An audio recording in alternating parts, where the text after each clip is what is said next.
What's going on, guys? Welcome back to the Beyond the Backboard Podcast, another special episode of 2-Minute Drill. My name is Omar. Next to me are my beautiful co-hosts, Earl, Max, and Jay. And today, guys, we're going to be showing love to the Atlanta Hawks, who have been making amazing moves this offseason.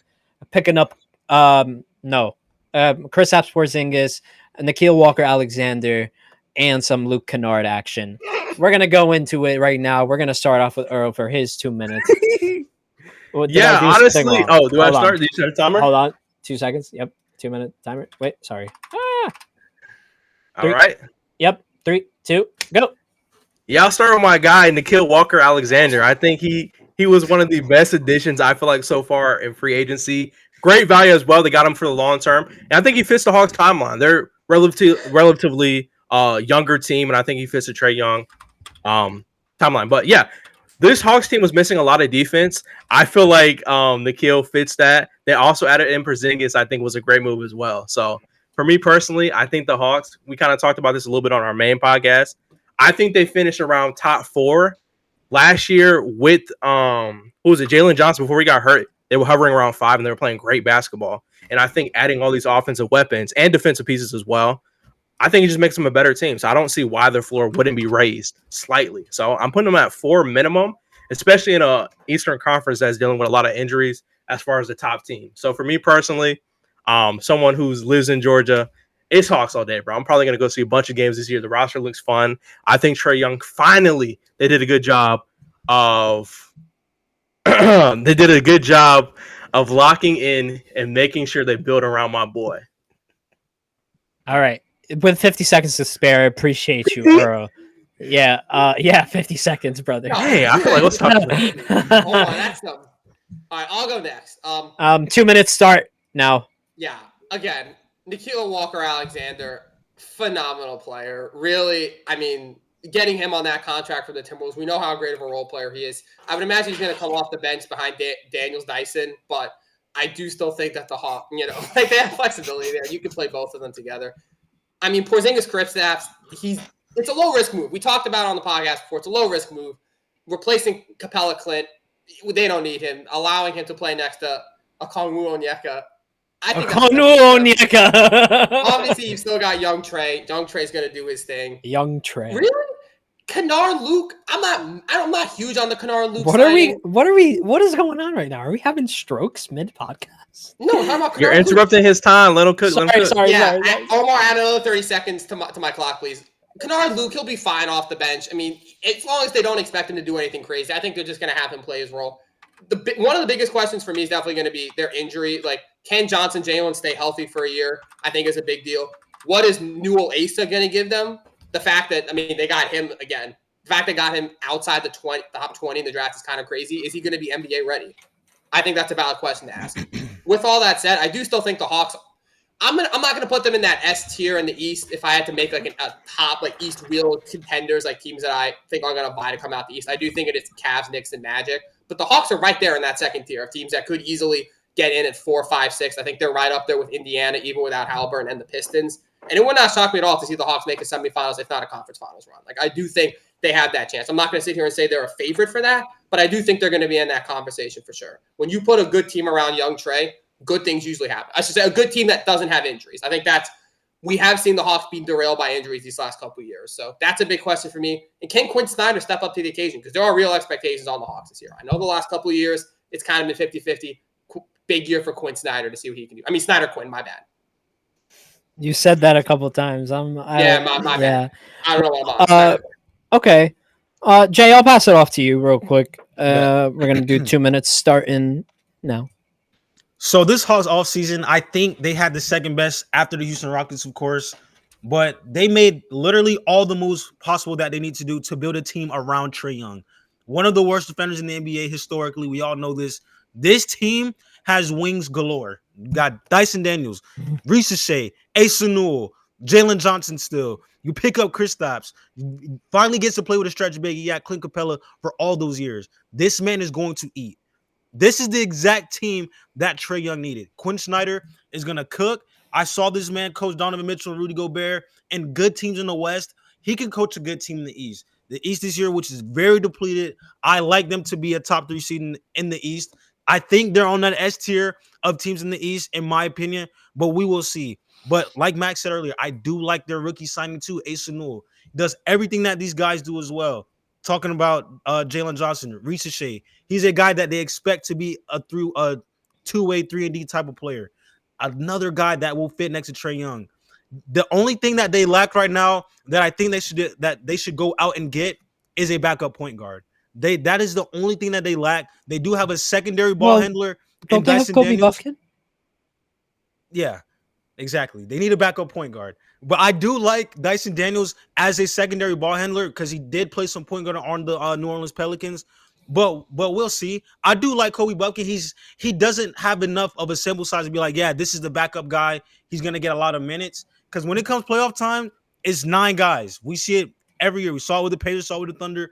9 to 10 guys out there, and you're not gonna be playing a lot. And when you're out there, you better be good. But I really like this team. I really like what they did in the offseason. I got very high hopes for this team. I think they're gonna make a lot of noise. And like Max said, I think they can make some noise conference finals, second round push. I can see the rest of my time. All right, cool. How much time do I have left? You got like 5 seconds, so you were right on point. There's no way that he had 5 and Earl had 50. I swear to God, bro. I swear to God, Earl had 50 seconds left. No, there's no way I have 50 left, bro. Max, I promise on everything I love. But I will say, I will take my 2 minutes now. And I will say, look, everybody knows I'm not the biggest Atlanta Hawks fan. I sit here. Shout out to my boy Dan. We chirp at each other sometimes, time to time. We hear, but no. I think the Atlanta Hawks have finally built a team that is actually true to Trae Young's identity. I think the Hawks have finally given him a team where it's space and pace, where you can mimic how fast you can move the ball movement of the Pacers, but then you can also dominate in the paint and then dominate on that 3-point line. There are so many different people on that squad that makes it so unique, and they can make like Jay said, they can make a really good finals push this year. I don't see why not. They had less a couple of years ago when they almost beat Milwaukee. And dude, they're even better now. Look, man, I was in MSG chanting fuck Trae Young. You know what I'm saying? I was in the arena, I was with it. But I can't deny what I've seen. So Atlanta Hawks are going to be dangerous this year. They're definitely going to be a top 3, top 4 team this year in the East. So with that being said, I couldn't see the rest of my time there. And what do we? Yeah, what do we think? I think young Trae definitely has a chance to really, honestly, probably be in the MVP conversation. We're doing that, okay, dude. He has a really good chance to kind of bro. Nikhil Walker-Alexander can play backup point. Like, he can play point guard when Trae is not out there. Like the exactly. Walker part and the Alexander part. That's the backup. He's versatile. That's the backup. Yes. Yeah. So forget Buffalo. No, but Johnson, Jalen, bro, he's been balling too, even off that injury. Johnson. I feel like personally, Johnson, Jalen. I think honestly, just the way he's able to play the game. I'm telling you, I told y'all this not years ago, last year, that he's an upgraded version of John Collins to me. I think he's a better. I said better shooter before, but after seeing John Collins this season, I have to give him respect in that. But like regardless, I just think the moves they made, although in the moment I thought they didn't make sense, now they finally were like, okay, let's build around Trae. This is what I meant. Like the Murray move made no sense to me. 2 ball dominant point guards sharing the backcourt. Like it just didn't make sense. But this looks way better. I feel like y'all sleeping on young Kobe Buffkin over here. We're not sleeping. No, they're just a really deep team, Omar. Like Nikhil. We can hibernate on Buffkin. Yeah, Kobe. It's too many players, too many wings that have to be on the court with Trae. Like, look, I'll say this: like don't get me wrong, he is supposed to be that guy. But the problem is, last year was his year to develop, but he got hurt, so he didn't get the opportunity to do it. So now on his timeline, he's basically a year behind. So we can't really expect like a legit year 3 performance when it's going to be realistically his second year, if we're being honest. Yeah. Look, I mean, I don't even think did any of us even mention Shea? Like, Yeah, I a did. lot of Oh, true. a lot Yeah. of their success is going to hinge on him. He had a way better second half of this rookie season than he did first half. Part of that could be because he wasn't having to share the court with Johnson Jalen. You know, that makes a difference there. Kind of, I think they have similar-ish games.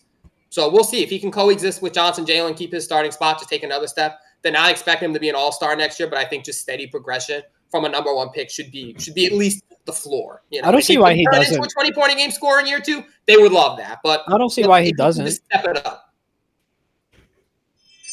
I don't know. I don't see why he doesn't. You know, we'll see. I mean, yeah, he has the opportunity. Johnson, I hope he takes it. Jalen can also sit at that 3, but the Hawks can legit run 4 to 5 different lineups. Yeah. Including Yeah. like I'm talking about switching bigs. They can play Jalen Johnson at the 5 if a little bit they want to. If just Quentin Grimes, like they can do whatever they want right now. If Quentin Grimes is not worth $25 million a year, like he's asking, he could look really good as the backup shooting guard for that team. I know that they got people. Yeah, I'll give him $5.